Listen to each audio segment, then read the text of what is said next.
Hello everyone, this is Anuj Sethi and welcome back to another video by AMS Group of Institutes. Today's topic is preparation of final accounts of a business concern. This video is part of a series, so all those people who are new, please hit the subscribe button and press the bell icon so that you will get a notification whenever we upload the next video. So let's move forward with today's topic.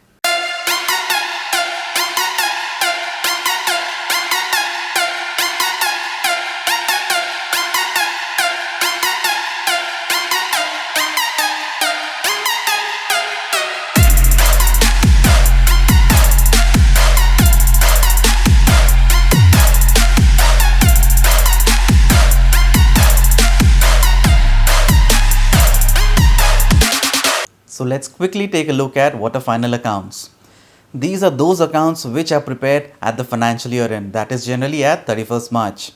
In these accounts, all the closing balances of the ledger accounts will be included. So let's see what all accounts will be prepared. As you can see, there will be three accounts. First is the trading account, second the profit and loss account, and third the balance sheet. Now before we move forward towards preparation of these accounts, let's firstly see the difference between direct and indirect expenses and incomes. So firstly we will see the direct expenses and incomes. These are those expenses and incomes which are related to the production, the manufacturing or the factory of a business. These will be posted in the trading account and some of the examples are purchase and sales. Next we'll move forward towards the indirect one. Now what are indirect? These are all those expenses and incomes which are not related towards the factory, the production or manufacturing.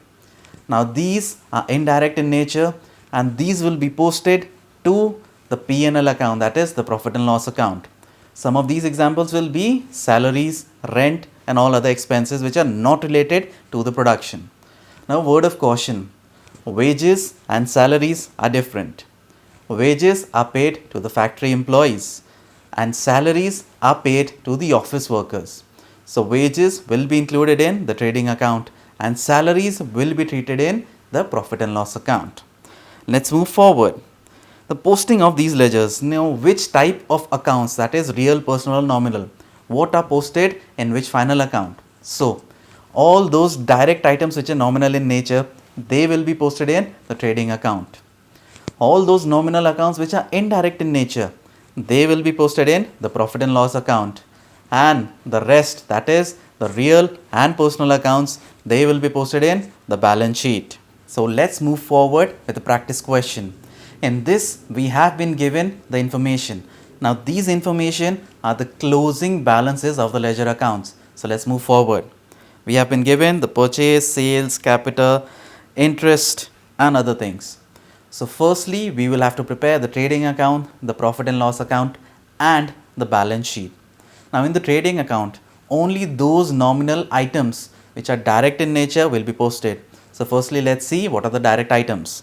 These are the purchase, sales, wages, opening stock and the purchase return as well, because these are related with the production and the factory.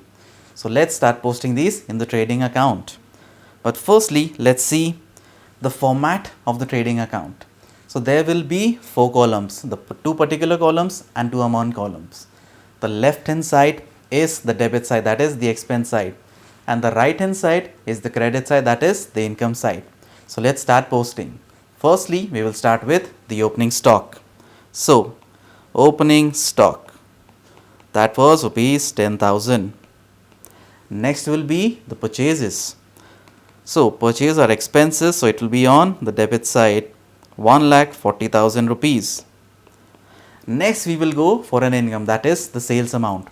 The sales was a credit side, as it is an income, it was 1,90,000 rupees. Next we will go for the wages. Now wages have been paid.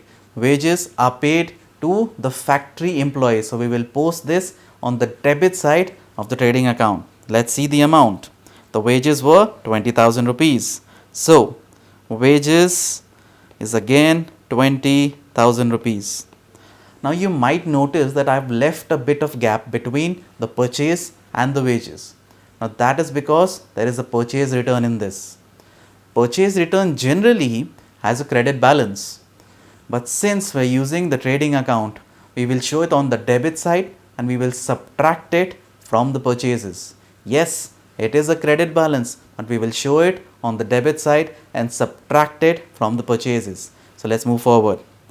So less the purchase return, and the purchase return were 90,000 rupees. So these will be subtracted from the purchases. So let's go back towards the question. Is there anything left? We have done the purchase, sales, wages, opening stock and purchase return. Now a trick over here which I always suggest my students is tick all those items which have been posted, because in such questions some items are posted twice and some are left out. So ticking them is the best option. So we have done with purchases, sales, wages, opening stock and the purchase return. Let's move forward by calculating the closing balance of the trading account. So the closing balance will be either the profit or the loss. Now since we are dealing only with the factory, this profit is not the net profit. This is the gross profit or the gross loss, as the case may be. So let's calculate. The credit side total is 1,90,000 and the debit side total, okay, 10,000 plus 1,40,000 is 1,50,000 minus 90,000 rupees. So this is 60,000 plus 20,000, again it is 80,000. So the debit total is 80,000. The credit total is 1,90,000. The higher total is 1,90,000 and that will be the overall total of the debit and the credit columns. So 1,90,000 on the credit side and 1,90,000 on the debit side. Now since the debit side is less, the expenses are less, that means there is a profit of 1,10,000 rupees. Now since it is only a gross profit, we will write it on the debit side of the trading account. So the gross profit, this is rupees 1,10,000. Now this is the closing balance of trading account. This will be transferred to the profit and loss account because we will need to calculate the net profit of the business. So firstly we will transfer this to the P&L account. Now see, we have written it on the debit side, but in actuality it is a credit balance. We have written it on the debit side only to match the totals. So when you're transferring it to the profit and loss account, you will post it on the credit side. So first entry on the credit side will be the gross profit, which is rupees 1,10,000. So let's move forward with the indirect nominal accounts. The format remains the same, that is 2 particular accounts and 2 amount accounts. Left hand side is the debit side, the expenses, and right hand side is the credit side, the incomes. So let's move forward with the question. Over here, we will do the salary, rent, commission, discount and the interest.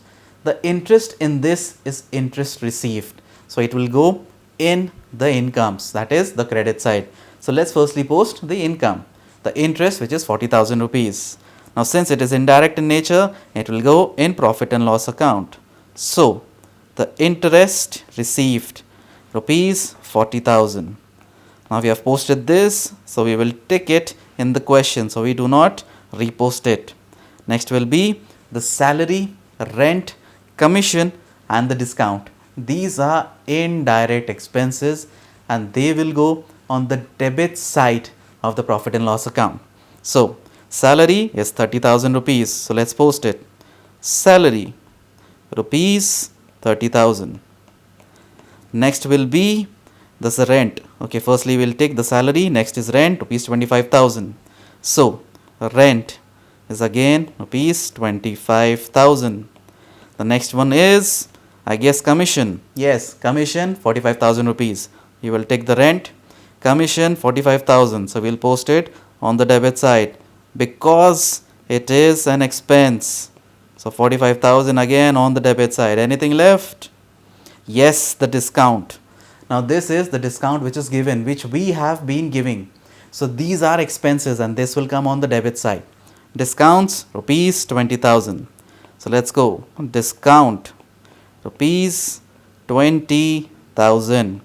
Now let's see if there's any nominal accounts left. This count is also done. So no, there are no nominal accounts left. So what we can do is we can find out the closing balance of the P&L account, that is profit and loss account. Now since we have included the indirect expenses and incomes, the balance which we will get will be the net profit or the net loss, because this is the profit and loss for the entire company. So let's calculate. The credit side total is 1,50,000. Let's do the debit side total. 30 plus 25 is 55. 55,000 plus 45,000. That will come out to around 1 lakh. And then 20,000 is the discount. So 1,20,000 rupees. So the closing balance is 30,000 rupees profit. So let's go. 1,50,000 on the credit side and 1,50,000 on the debit side as well.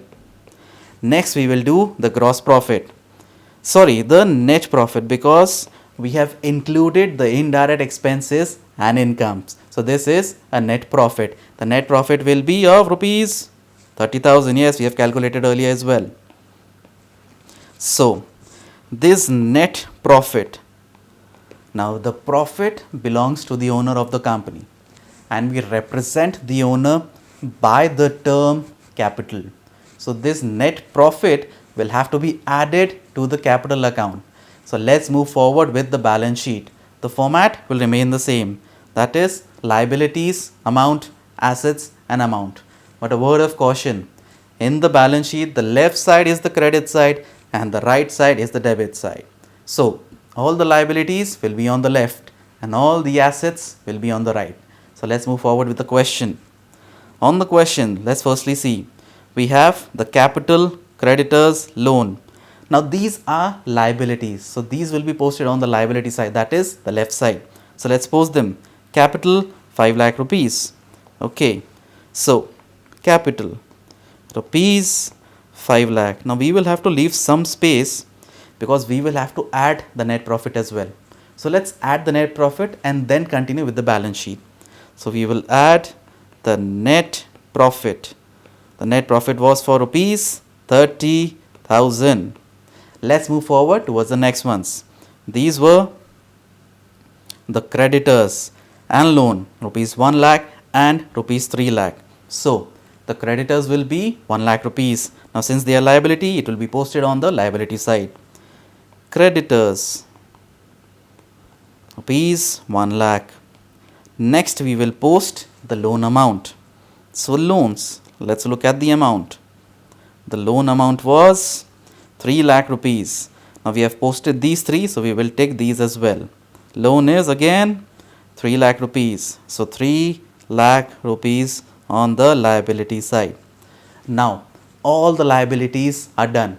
It's time for the assets. So let's go. So the assets are the land, building, cash, bank and debtors. All these assets will be posted on the asset side, that is the right hand side of the balance sheet. So land, building, cash and bank. Firstly let's write this down. Land, building. Next is the cash, the bank and one more, that is the debtors. Next we'll post the amount. The amounts are for land 2 lakh rupees. The building is 3,80,000. So we'll post it. Land 2 lakh rupees. The building was for 3,80,000 rupees. Next will be the cash account, bank account and the debtors. We have posted 2 items. So we will tick these 2 items. Next is cash. That is 1,80,000. The bank is 1,20,000 and the debtors are 50,000. So we will post this. 1,80,000 is the cash, 50,000 are the debtors. And we will go back for the bank because we do not want to make a mistake. It is 1,20,000. So 1,20,000 rupees is the bank balance. Now all the assets are also done. So let's tick these.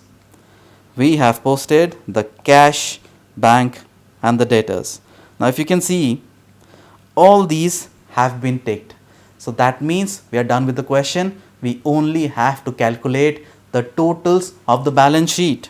So the totals of the assets and the liabilities.